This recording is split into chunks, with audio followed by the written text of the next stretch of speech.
साल 2020, जगह जामिया मिलिया इस्लामिया यूनिवर्सिटी का कैंपस। महीना दिसंबर का था।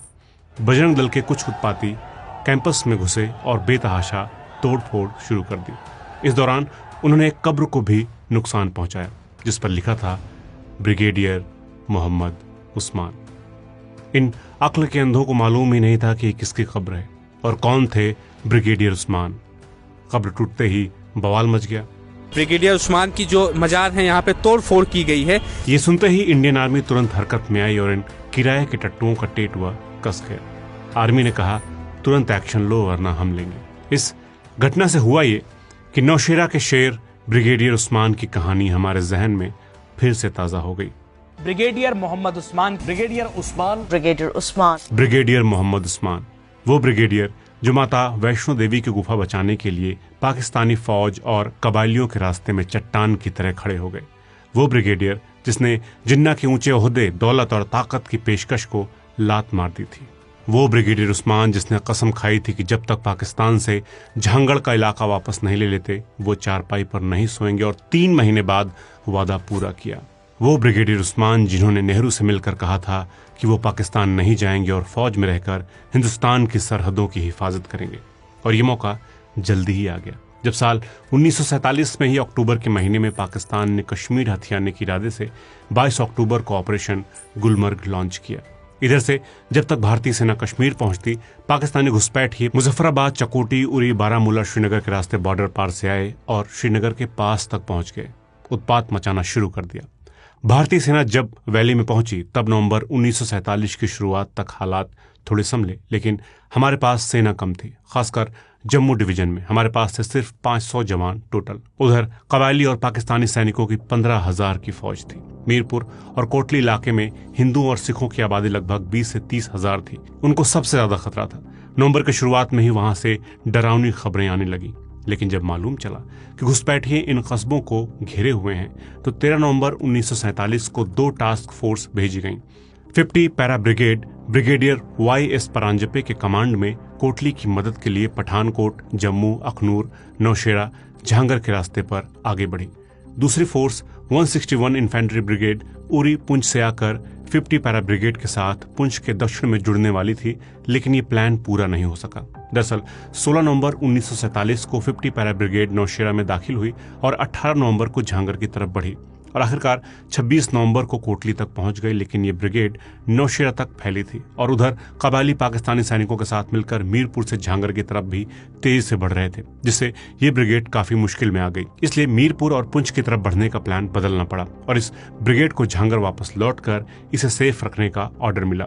ये काम 28 नवंबर 1947 तक पूरा किया गया, लेकिन इसी दौरान ब्रिगेडियर परांजपे बीमार पड़ गए और उन्हें अस्पताल में भर्ती होना पड़ा। उनकी जगह ब्रिगेडियर मोहम्मद उस्मान, जो उस समय 77 पैरा ब्रिगेड की कमान संभाल रहे थे, उनको तुरंत 50 पैरा ब्रिगेड की कमान संभालने के लिए भेजा गया और उन्होंने 12 दिसंबर 1947 को कमान संभाली। उनके पहुंचने तक हालात बहुत खराब हो गए थे। 24 दिसंबर 1947 को पाकिस्तानी सेनाओं ने झांगर पर बड़ा हमला किया, भारतीय सैनिकों को भारी नुकसान पहुंचाया और शहर पर कब्जा कर लिया। इससे भारतीय सेना को बड़ा झटका लगा। कई सैनिक शहीद हुए और हथियार भी लुट गए। 25 दिसंबर 1947 तक झांगर पूरी तरह से पाकिस्तानी सेनाओं के हाथ में आ गया था। इस समय तक ब्रिगेडियर उस्मान बहुत संभल कर प्लान्स बना रहे थे।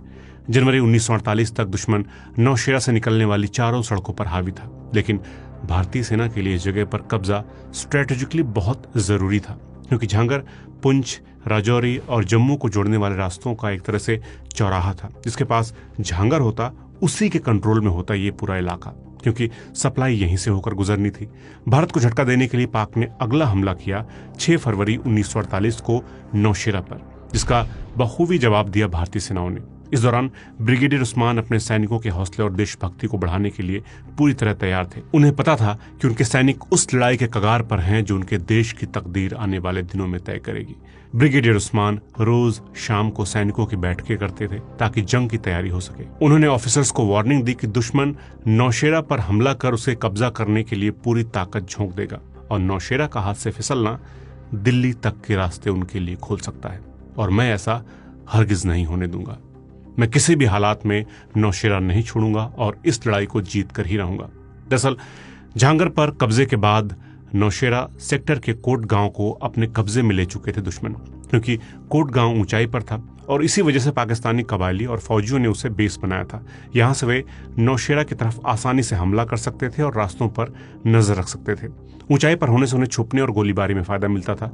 यहीं से वो नौशेरा को कब्जे में लेने की तैयारी कर रहे थे। इधर लेफ्टिनेंट जनरल KM करियप्पा से ब्रिगेडियर उस्मान ने नौशेरा को सेफ रखने का वादा कर दिया था और जनरल करियप्पा के नाम पर ही इस ऑपरेशन का नाम उन्होंने ऑपरेशन कीपर रखा था।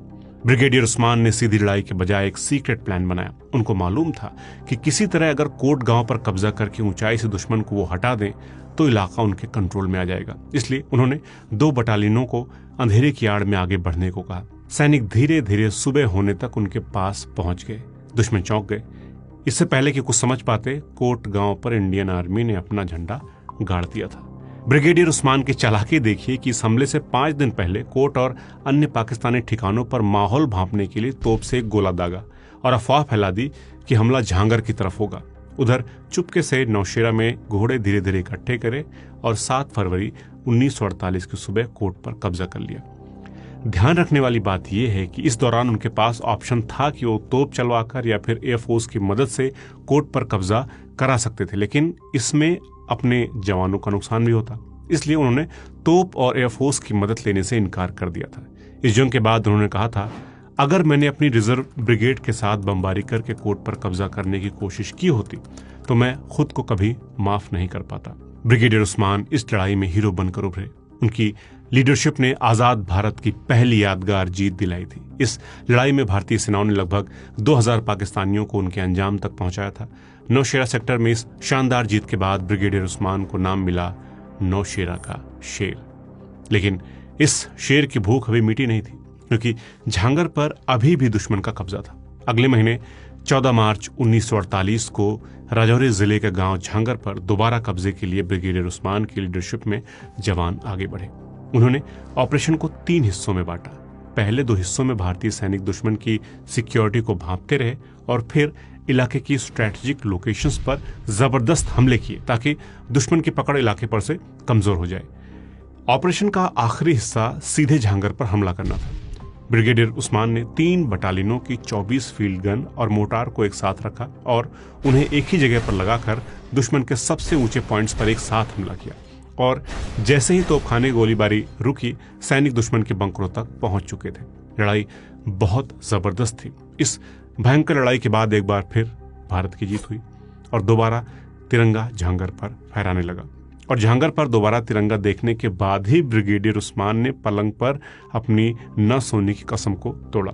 इससे पहले उन्होंने लगभग 3 महीने फर्श पर ही बिस्तर लगाया, वो भी जम्मू कश्मीर के उस इलाके में जहां का टेम्परेचर 0 डिग्री से भी नीचे चला जाता है।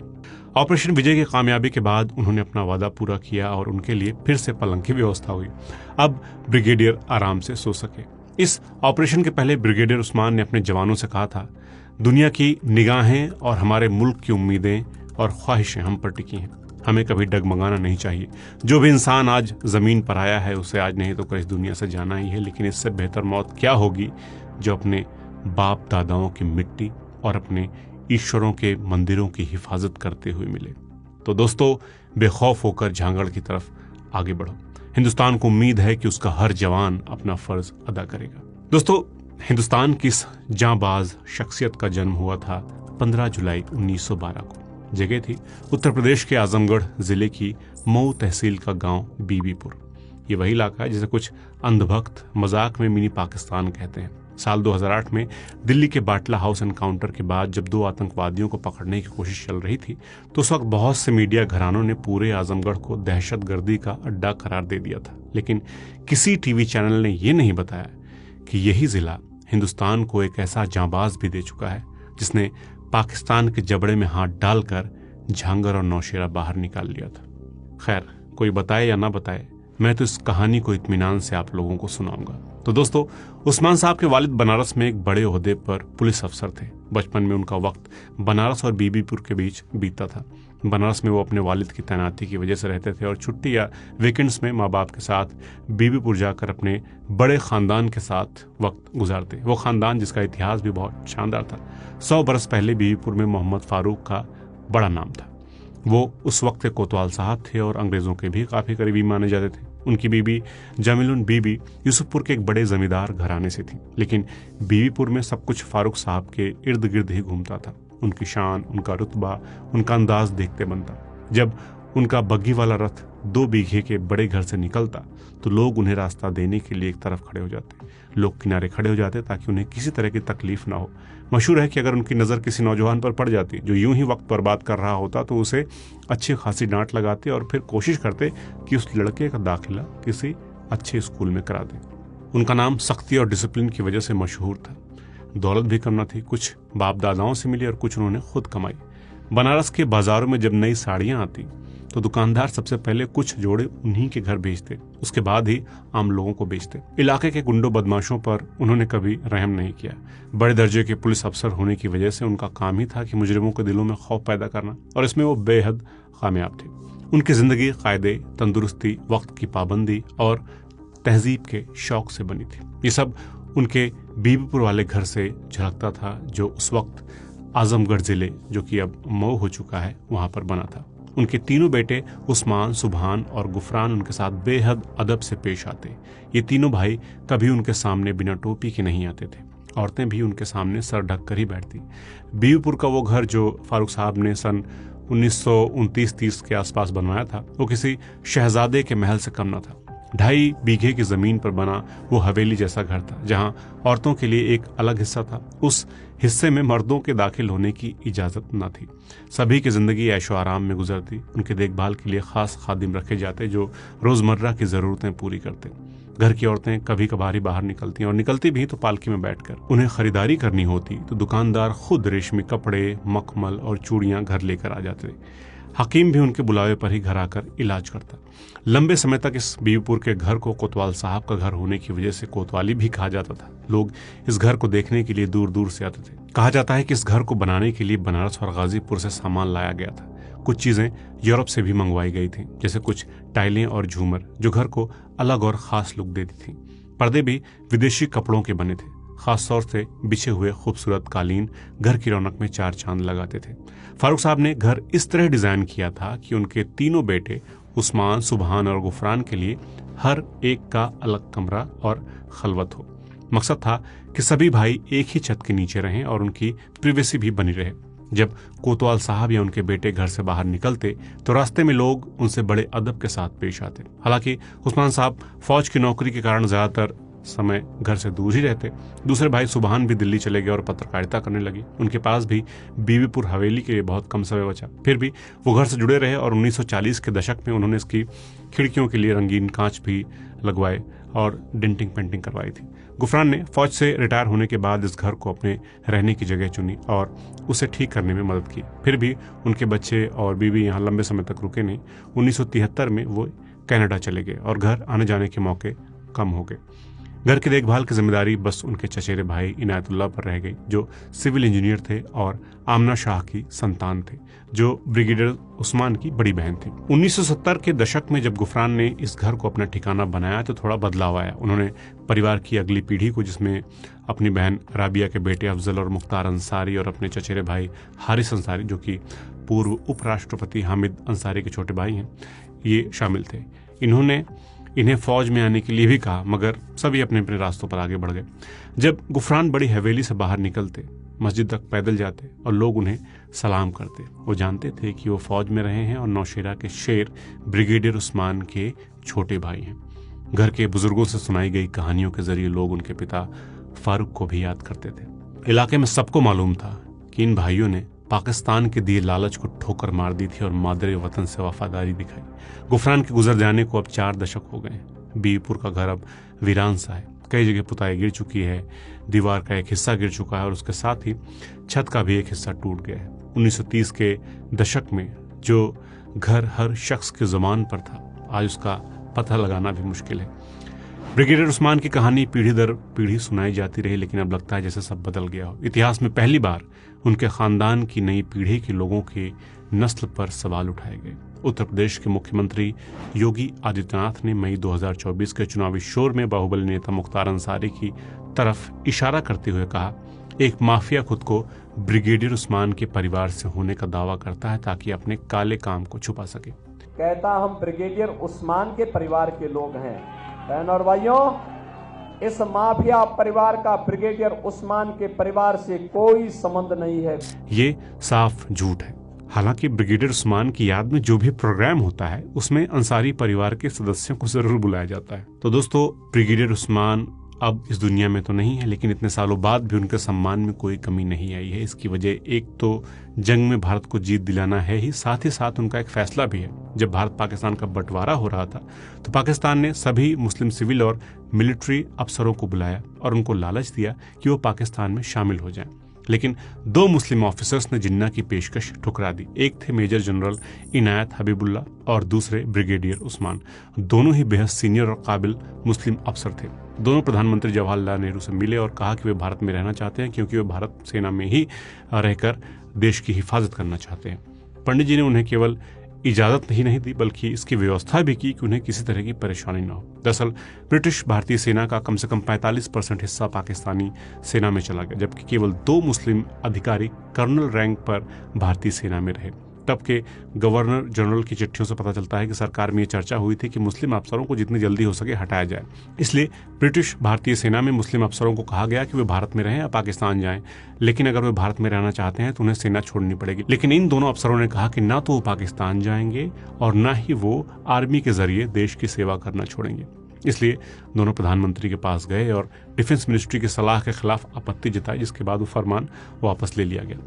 आज़ादी के बाद हबीबुल्ला की पहली तैनाती असम में हुई, जबकि ब्रिगेडियर उस्मान की कश्मीर में। ब्रिगेडियर उस्मान के बारे में और भी बहुत कुछ खास था। पुलिस में शामिल न होने का फैसला उन्होंने पहले ही कर लिया था क्योंकि छोटी उम्र में उनकी शारीरिक ताकत की खूब तारीफ होती थी। खेलों में उनकी महारत के किस्से मशहूर हैं। वो क्रिकेट और हॉकी में बहुत अच्छे थे। वो अच्छे एथलीट भी थे, जो सही भी लगता है क्योंकि उन्होंने सेना में बहुत सफल करियर बनाया।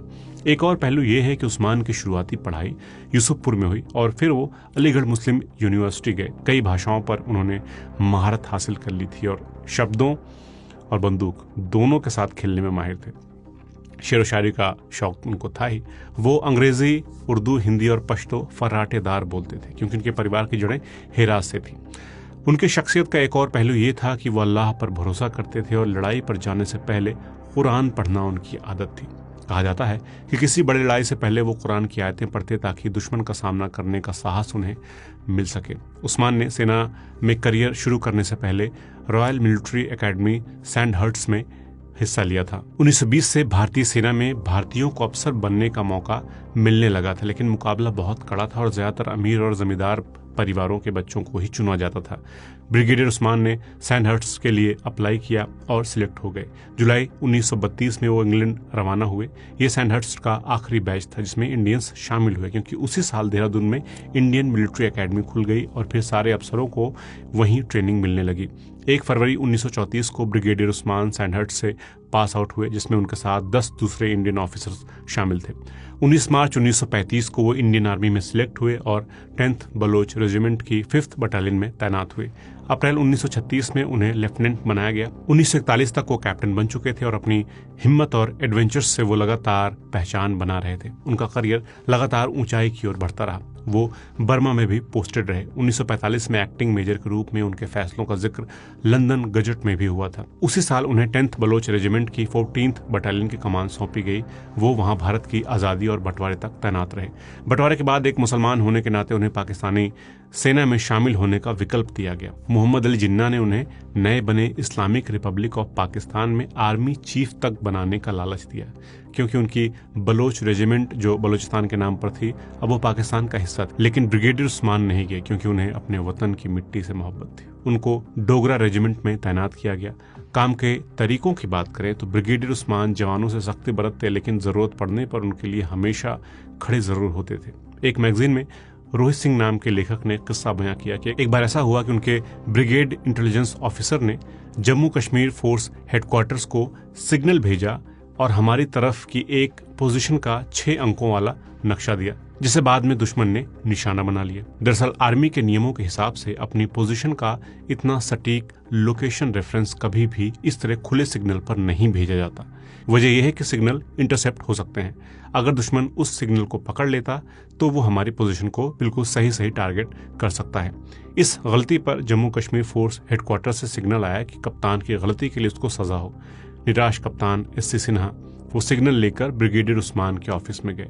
ब्रिगेडियर उस्मान ने बिना बोले इंटेलिजेंस ऑफिसर की तरफ देखा और एक नोट लिखकर उसे अफसर को थमा दिया।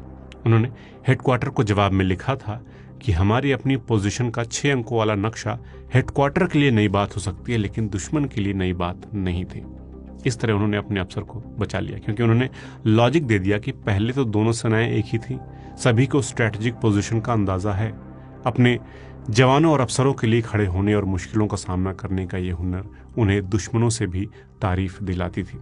पाकिस्तान के कराची से हुसैन हमीद ने अगस्त 2012 में डिफेंस जर्नल के एक वॉल्यूम में लिखा कि जब उस्मान बलोच रेजिमेंट में थे तो उस समय जापानियों ने एक पहाड़ी पर कब्जा कर रखा था। वहां सेना की एक टुकड़ी तैनात थी जिसमें सिपाही मुश्ताक खान, बशीर अहमद, शमशेर सिंह और भंडारी राम शामिल थे। इन्होंने पहाड़ की चोटी को टारगेट करके हमला बोला। इस लड़ाई में मुश्ताक, बशीर और शमशेर मारे गए और भंडारी बुरी तरह घायल हो गए। गोली और ग्रेनेड के टुकड़ों से उनका चेहरा, सीना और एक कंधा बुरी तरह घायल हो गया था, लेकिन उन्होंने अपने साथियों का बदला लेने के लिए जापानियों से लड़ाई जारी रखी। बाद में 2 पठान सैनिकों ने बेहोश भंडारी को मेडिकल पोस्ट तक पहुंचाया। बाद में नए CO lieutenant colonel L.P. Sen ने बटालियन की कमान संभाली। जब ब्रिगेडियर उस्मान ने भंडारी की बहादुरी के किस्से सुने तो ब्रिटिश साम्राज्य का सबसे बड़ा वीरता का पुरस्कार विक्टोरिया क्रॉस दिलाने की सिफारिश की, लेकिन लेफ्टिनेंट कर्नल L.P. सेन हिचकिचाए क्योंकि उन्होंने अभी कमान संभाली थी। उन्होंने भंडारी को Indian order of merit award दिलाने की बात की, लेकिन उस्मान साहब ने इसे भंडारी के साथ नाइंसाफी माना और अपने brigade commander brigadier R.A. Hutton के पास गए। हट्टन ने उस्मान की बात मान ली और फिर भंडारी को विक्टोरिया क्रॉस से सम्मानित किया गया। यह घटना उस्मान की शख्सियत को दिखाती है। हुसैन हमीद ने लिखा कि जब वो किसी चीज के बारे में पूरी तरह पक्के हो जाते तो अपने रुख पर कायम रहते और अपने सीनियर अफसरों से भी भिड़ने में नहीं हिचकिचाते थे। उस्मान ने नौशेरा और झांगर में अपनी कमान संभाली और अपनी काबिलियत और पक्के इरादे का सबूत भी दिया। जब आज़ादी के केवल 10 दिन बाद झांगर हाथ से निकल गया था तो उन्होंने कसम खाई कि जब तक पाकिस्तानी सेना से यह इलाका वापस नहीं ले लेंगे वो बिस्तर पर नहीं सोएंगे। उन्होंने इस कसम को पूरा किया और कंपकपाती सर्दी में भी चटाई पर सोए। भारतीय सेना ने एक ऑफिशियल प्रेस रिलीज जारी कर कहा वे अपने कसम पर अड़े रहे और उन्होंने लगभग 3 महीने फर्श पर बिताए, चटाई पर सोए, जबकि हर रात टेम्परेचर 0 डिग्री तक गिरता रहा। ऑपरेशन विजय की सफलता के बाद ही उनकी कसम पूरी हुई और उन्होंने पलंग मंगवाई। एक प्रैक्टिसिंग मुस्लिम होने के बावजूद कश्मीर में जंग के दौरान जब कबायली लुटेरे मस्जिद में छिप गए तो उस्मान साहब ने बिना देरी किए गोलीबारी का हुक्म दे दिया। उनके लिए यह साफ था कि जिस जगह लुटेरे छिपे हों वो जगह पाक नहीं रह जाती। ये थे ब्रिगेडियर उस्मान और उनकी सोच, जिसने आखिरकार मस्जिद को फिर से पाक कर दिया था। ब्रिटिश भारत में गरीबी थी, इसलिए ब्रिगेडियर उस्मान अपनी तनख्वाह का एक बड़ा हिस्सा गरीब बच्चों की पढ़ाई के लिए दान करते थे। एक बार उन्होंने अपनी बटालियन से कहा कि मंगलवार को उपवास रखें ताकि हमारे देश के लोगों को बुरे वक्त में भी खाना मिल सके, और उन्होंने इस बात का ख्याल भी रखा कि वो दिन मंगलवार का हो जो हिंदुओं के लिए एक पवित्र दिन होता है। ऐसा था उनका अपनी सेना के हिंदू जवानों से रिश्ता। ब्रिगेडियर साहब ने अपने फर्ज को बड़े ईमानदारी और बहादुरी के साथ निभाया और जब उन्हें 50 पैरा ब्रिगेड का कमांडर नियुक्त किया गया तो नौशेरा सेक्टर में तैनात रहते हुए उन्होंने इलाके के हालात को समझा और अपने जवानों के बीच अस्सलाम वालेकुम और नमस्कार को बंद करा दिया। इसके बजाय उन्होंने जय हिंद कहने की पेशकश की। सेना में हमेशा नियम रहा है कि जवान का धर्म ही कमांडिंग ऑफिसर का धर्म होता है। ब्रिगेडियर उस्मान की ब्रिगेड में अलग अलग धर्मों के सैनिक थे, इसलिए उन्होंने जय हिंद को सभी के लिए सामान्य अभिवादन की तरह बना दिया। उन्होंने जोर दिया कि आज़ादी जो पिछली पीढ़ियों ने मेहनत करके हासिल की थी उसे मजबूती से कायम रखना है। सोचिए, वो वक्त बंटवारे का था जब हर तरफ धर्म मजहब की बात हो रही थी। ऐसे वक्त में उस्मान साहब सेकुलरिज्म की मिसाल बन गए। एक ऐसा शख्स जो हिंदुस्तान के ख्याल पर यकीन रखता था, जिसने साबित किया कि इस मुल्क का हर बाशिंदा हिंदुस्तानी है, हर रंग से बनता है हिंदुस्तान। दोस्तों, नौशेरा की लड़ाई जीतने के बाद ब्रिगेडियर उस्मान चाहते थे कि भारत की हदों को पूरी तरह से सेफ किया जाए, इसलिए 3 जुलाई के उस दिन शाम के 5 बजे तक सब कुछ आमतौर पर जैसा चलता है वैसा चल रहा था। भारतीय फौज जोश से लबरेज थी। नौशेरा और झांगर दोनों जगहों से पाकिस्तान को खदेड़ दिया गया था। ब्रिगेडियर उस्मान की कद्र भी बहुत बढ़ गई थी। 50 पैराशूट ब्रिगेड के झांगर के टेंट में बने हेडक्वार्टर में ब्रिगेडियर उस्मान ने शाम 5 बजे अपनी आधे घंटे की मीटिंग रखी। मीटिंग खत्म होने के बाद वो अपने कुछ और सबऑर्डिनेट्स के साथ टहलने निकल गए। अचानक शाम 5:45 पर हेडक्वार्टर पर गोला बारूद गिरने लगे। पहले थोड़ी दूर पर गोले गिरे, जिससे भारी अफरा तफरी मच गई। फिर गोले हेडक्वार्टर के करीब गिरने लगे। ब्रिगेडियर उस्मान और उनके बाकी अफसरों, जिनमें बैटरी कमांडर मेजर भगवान Singh, brigade intelligence officer captain SC Sinha शामिल थे, एक बंकर के ऊपर लगे चट्टानों के नीचे छिप गए। दूसरी तरफ से फायरिंग को रोकने के लिए भारतीय फौज ने जवाबी फायर शुरू किया, लेकिन दुश्मन तब तक अच्छे से जम गया था। ब्रिगेडियर उस्मान ने जल्दी ही समझ लिया कि अगर दुश्मन को पश्चिम की तरफ पॉइंट 3150 तक पीछे हटाना है तो भारतीय फौज को खुद फायर करके उन्हें पीछे ढकेलना ही होगा। उन्होंने मेजर भगवान सिंह को टारगेट पर फायर करने का ऑर्डर दिया। इसका असर हुआ और कुछ ही समय में दुश्मन की फायरिंग में कमी आ गई। इस दौरान कुछ अफसर तुरंत कमांड पोस्ट की छत पर टूटे हुए वायरलेस एंटीना को ठीक करने लग गए। उस्मान, मेजर भगवान सिंह और कैप्टन SC सिन्हा के साथ ब्रिगेड कमांड पोस्ट की तरफ बढ़ने लगे। उन्हें नहीं पता था कि दुश्मन घात लगाए हुए बैठा है। जैसे ही वो कमांड पोस्ट पर पहुंचे, उसके थोड़ी ही देर में दुश्मन ने तोपों से फायरिंग शुरू कर दी और एक 25 पाउंड का गोला उस चट्टान पर गिरा जो कमांड पोस्ट के दरवाजे के पास ही था। ब्रिगेडियर साहब वहां सिग्नलर को प्लान समझा रहे थे। मेजर भगवान सिंह और कैप्टन SC सिन्हा के पास इतना वक्त नहीं था कि वो ब्रिगेडियर उस्मान को सावधान कर पाते। वो रात बहुत ही काली और डरावनी थी। झांगर पर करीब 800 गोले पाकिस्तान ने उस दिन दागे थे और इनमें से एक ने ब्रिगेडियर उस्मान की जान ले ली। ऐसा लग रहा था कि दुश्मन किसी भी हाल में उस ब्रिगेड पोस्ट पर काबू पाना चाहता था जहां उस्मान थे। उनके अलावा 5 और सैनिक भी शहीद हो गए। वो चट्टान उनकी कुर्बानी की गवाह है और झंगर में उस पर एक स्मारक बनाया गया है। ब्रिगेडियर उस्मान से पूरी पाकिस्तानी आर्मी खौफ खाती थी और ये बात मैं कोई हवा में नहीं कह रहा हूँ। उनके खौफ का आलम यह था कि पाकिस्तानी आर्मी का हौसला बढ़ाने के लिए वहां के हुक्मरानों ने कई दफे ये खबर उड़ाई कि उस्मान की मौत हो चुकी है। कई पाकिस्तानी अखबारों ने बार बार और शरारती तरीके से रिपोर्ट छापी कि ब्रिगेडियर उस्मान नहीं रहे जबकि वो जिंदा थे। इसका मकसद ये था कि उनकी लीडरशिप में लड़ रहे इंडियन सोल्जर्स का हौसला टूटे और पाकिस्तानियों को लगे कि उनके बिना वो नौशेरा और झांगर पर कब्जा कर लेंगे। एक बार तो हद ही हो गई। उनके भाई सुभान, जो एक जाने माने पत्रकार थे, उन्हें सामने आकर कहना पड़ा कि उनके भाई सही सलामत है और ये अफवाह है। लेकिन ऐसे खबरों का बार बार फैलना ब्रिगेडियर उस्मान को बहुत परेशान करता था। साल 1948 के जून के अंत में एक बार फिर खबर आने के बाद उनके भाई ने वेस्टर्न कमांड हेडक्वार्टर से उनकी सलामती पूछी तो उन्होंने जवाब दिया, मैं बिल्कुल ठीक हूँ, अभी जिंदा हूँ। लेकिन इसके कुछ ही वक्तों के बाद वो शहीद हो गए थे। वो जम्मू और कश्मीर में 1947-48 की जंग में शहीद होने वाले सबसे सीनियर इंडियन अफसर बने जो दुश्मनों से लड़ते हुए वीर गति को प्राप्त हुए। और उनका अपनी मिट्टी के लिए जज्बा देखो कि अपनी आखिरी सांस तक कहते रहे, मैं जा रहा हूं लेकिन जिस इलाके के लिए हम लड़ रहे हैं वो दुश्मन के हाथ न लगने पाए। इस बड़े झटके की वजह से हम कश्मीर में आगे न बढ़ पाए और पाकिस्तान ने मंगला बांध और मुजफ्फराबाद पर कब्जा कर लिया। नेहरू ने ब्रिगेडियर की तारीफ करते हुए कहा, ये एक सोल्जर और बहादुर शख्स की शहादत है, इसलिए हमें इसके लिए ज्यादा शोक नहीं मनाना चाहिए।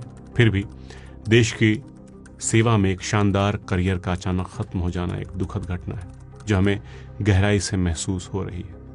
उन्होंने आगे कहा, उस्मान ने कश्मीर में अपनी बहादुरी से पहले ही नाम कमा लिया था और देश की सेना में उनका भविष्य उज्जवल था। शोहरत के बावजूद वो बहुत साधारण और विनम्र थे। अपनी आदतों में सरल वो एक बेहतरीन सैनिक और देश के सच्चे सेवक थे। नेहरू ने ब्रिगेडियर उस्मान के जन्मस्थान और अपने जन्मस्थान इलाहाबाद की नज़दीकी का भी जिक्र किया कि उनके प्रदेश का होने की वजह से ये उनके लिए एक निजी दुख जैसा है। उन्होंने ये भी कहा कि कश्मीर के लोगों के लिए जिनकी आज़ादी की सेवा में ब्रिगेडियर उस्मान शहीद हुए, उनकी याद हमेशा ताज़ा रहेगी और उन्हें आज़ादी बनाए रखने के लिए उनका हौसला बढ़ाएगी। आज़ादी के बाद बनाए गए राज्यों के मिनिस्ट्रीज ने भी सुभान को संदेश भेजे जिसमें लिखा था, सरदार पटेल ने कल रात फ़ोन किया और बताया कि आपके भाई की शहीद होने की खबर सुनकर वे बहुत दुखी हैं। हमारा नुकसान और भी बड़ा है क्योंकि उस्मान उस तरह के भारत को रिप्रेजेंट करते थे जिसका सपना हम सब ने मिलकर देखा है। जो लोग सुभान को पर्सनली नहीं जानते थे वे भी उनको लेटर लिखकर अपने दुख और शोक का इजहार कर रहे थे। ब्रिगेडियर उस्मान की वीरगति के बाद नेहरू से मिलकर हिंदुस्तान में रहने की रिक्वेस्ट करने वाले दूसरे मुस्लिम अफसर हबीबुल्लाह को कश्मीर में उस्मान की जगह लेनी थी, लेकिन जब नौशेरा में उस्मान शहीद हो गए तो नेहरू ने उन्हें वहां नहीं भेजा, क्योंकि उस समय उनके पास केवल वही एक सीनियर मुस्लिम अफसर बचे थे और अगर उन्हें भी कुछ हो जाता तो लोगों को लगता कि दोनों वरिष्ठ मुस्लिम अफसरों को जानबूझकर कश्मीर भेजा गया। इसलिए नेहरू ने उन्हें असम में तैनात कर दिया। साल 1948 के आखिर तक जंग अपने मुकाम पर पहुंच गई। कबायली हमले करने वाले और पाकिस्तान की फौज को पुंछ, लद्दाख और करगिल से निकाल दिया गया, लेकिन पाकिस्तान ने मुजफ्फराबाद, गिलगित और बाल्टिस्तान पर अपना कब्जा बनाए रखा। इन इलाकों से पाकिस्तान को पूरी तरह बाहर करने में बहुत ज़्यादा जवानों और रिसोर्सेज की ज़रूरत थी, इसलिए भारत ने उस वक्त ये काम करने से इनकार कर दिया था। ये कदम प्रधानमंत्री नेहरू और उनकी सरकार, जिसमें उप प्रधानमंत्री वल्लभ भाई पटेल भी शामिल थे, इसको कब्जाने को लेकर बहुत पॉजिटिव नहीं थे। सेना की सलाह भी इस पक्ष में नहीं थी, क्योंकि सामान और रिसोर्सेज की भारी कमी थी। उधर पाकिस्तान के लियाकत अली खान भी नहीं चाहते थे कि लड़ाई लंबी चले, क्योंकि उनको भी डर था कि आखिर में मिलिट्री पावर का फायदा भारत को ही होगा। आखिरकार 1948 के अंत तक सीजफायर पर सहमति हो गई और जम्मू कश्मीर वहीं से 2 हिस्सों में बंट गया। अगर ब्रिगेडियर उस्मान न होते तो वैष्णो देवी मंदिर भी हाथ से निकल सकता था, क्योंकि पाक फौज श्रीनगर से होते हुए जम्मू तक पहुंचना चाहती थी और हरिनिवास पैलेस से लेकर माता वैष्णो देवी की गुफा तक कब्जाने के प्लान पर काम कर रही थी। लेकिन ब्रिगेडियर उस्मान साहब उनके रास्ते में चट्टान की तरह खड़े रहे और उन्होंने उस वक्त पाकिस्तानी फौज को पीछे ढकेला जब नया नया आज़ाद हुआ मुल्क हिंदुस्तान कश्मीर को बचाने की जदोजहद कर रहा था और पाकिस्तान उसे मुसलमानों की मेजॉरिटी होने की वजह से हथियाना चाहता था। जब उन्हें सरकारी शान से अंतिम विदाई दी गई तो पंडित नेहरू ने भी शिरकत की। ये नमाज जनाजा दिल्ली की जामिया मिलिया इस्लामिया यूनिवर्सिटी के कब्रिस्तान में हुआ, जहां उन्हें सुपुर्द खाक किया गया। उनकी आखिरी आरामगाह उनके खानदान के बुजुर्ग और हिंदुस्तान की आज़ादी के सिपाही मुख्तार अहमद अंसारी की कब्र के पास है। फौज के तीनों बड़े सरबराह भी वहां मौजूद थे। उस्मान आज भी वो सबसे बड़े ओहदे वाले फौजी अफसर माने जाते हैं जिन्होंने जंग में शहादत पाई। उनकी बहादुरी के लिए उन्हें मरणोपरांत महावीर चक्र दिया गया। ब्रिगेडियर उस्मान का जादू आज भी नौजवानों पर बरकरार है, करीब 77 साल बाद भी। दिसंबर 2020 में कुछ तोड़फोड़ करने वालों ने ब्रिगेडियर उस्मान की कब्र को जब नुकसान पहुंचाया तो उनका निशाना उस्मान का नाम था। इन कम अक्लों के लिए ये सोचना मुश्किल था कि कोई मुस्लिम भारत की रक्षा के लिए पाकिस्तान के हमले को अपने सीने पर झेल सकता है। उनके लिए सारे मुसलमान पाकिस्तानी हैं, जबकि सच ये है कि ब्रिगेडियर उस्मान के सिर पर पाकिस्तान ने 50,000 का इनाम रखा था। खैर, सेना ने फौरन ब्रिगेडियर उस्मान के मकबरे को सम्मान और गरिमा के साथ दोबारा ठीक करा दिया था, लेकिन इस हमले ने भारतीय समाज में गहरे पैठ बना चुकी नफरत और कमअक्ली को उजागर कर दिया था। सांसद और ब्रिगेडियर के परिवार के सदस्य अफजल अंसारी कहते हैं, सेना आज भी ब्रिगेडियर उस्मान को उसी तरह याद करती है जैसे उन्हें याद किया जाना चाहिए। सरकार और राजनेता हैं जो उनको भूल गए हैं। भारतीय सेना ब्रिगेडियर उस्मान की बर्थ एनिवर्सरी और डेथ एनिवर्सरी दोनों तारीखों को जिंदा रखे हुए इस दिन उनके सम्मान में कार्यक्रम रखकर उनकी बहादुरी के किस्से दोहराए जाते हैं, उनकी कब्र पर माला चढ़ाई जाती है और श्रद्धांजलि अर्पित की जाती है। इसके साथ ही सेना के अधिकारी शहीद ब्रिगेडियर को सलामी देते हैं, एक मौलवी कुरान की आयतें पढ़ते हैं जो नई पीढ़ियों के लिए इंस्पिरेशन का काम करती हैं। ब्रिगेडियर उस्मान कुछ कम अक्लों को छोड़कर सभी पीढ़ियों के लिए हीरो बने हुए हैं। इतना समय बीतने के बावजूद उनकी वीरता पर भारतीय सेना और पूरे देश को गर्व है। उनकी विरासत उन लोगों की हिम्मत और बलिदान की गवाही देती है जिन्होंने देश की रक्षा के लिए सुप्रीम सैक्रिफाइस किया। आज ऐसे वक्त में जब एक धर्म को टारगेट किया जा रहा है, उस धर्म के लोगों को बाबर की औलाद या औरंगजेब की औलाद कहकर चिढ़ाया जा रहा है, तो ऐसे समय में इन अंधभक्तों को ब्रिगेडियर उस्मान की याद दिलाना और जरूरी हो जाता है। ऐसे हर नफरती ताने का जवाब है ब्रिगेडियर उस्मान। इसलिए अगली बार कोई ऐसा नफरती नारा उछाले तो उसे जरूर कहिएगा कि उस्मान की औलाद कहे। दिलचस्प बात यह है कि ब्रिगेडियर उस्मान की अपनी कोई औलाद नहीं थी। तो दोस्तों, यही कहानी थी जांबाज ब्रिगेडियर मोहम्मद उस्मान की। इस कहानी में दी गई जानकारियां मैंने द लायन ऑफ नौशेरा नाम की किताब से उठाई हैं, जो हाल ही में आई है। इस किताब को जरूर पढ़िएगा, इसमें ऐसी बहुत सारी दूसरी जानकारियां भी हैं। उसका लिंक मैं आपको डिस्क्रिप्शन बॉक्स में दे दूंगा। तो दोस्तों, कैसा लगा ये वीडियो प्लीज कमेंट करके जरूर बताइएगा। मुझे आपके कमेंट्स का इंतजार रहेगा। चैनल को अभी तक सब्सक्राइब नहीं किया है तो प्लीज सब्सक्राइब कर लीजिए, वीडियो को लाइक कीजिए, शेयर कीजिए और सपोर्ट करना चाहते हैं तो चैनल को या तो ज्वाइन कर लीजिए या फिर मुझे सुपर थैंक्स भेज दीजिए। तो जल्द मिलते हैं दोस्तों ऐसे ही एक नए वीडियो में नए टॉपिक के साथ। नमस्कार।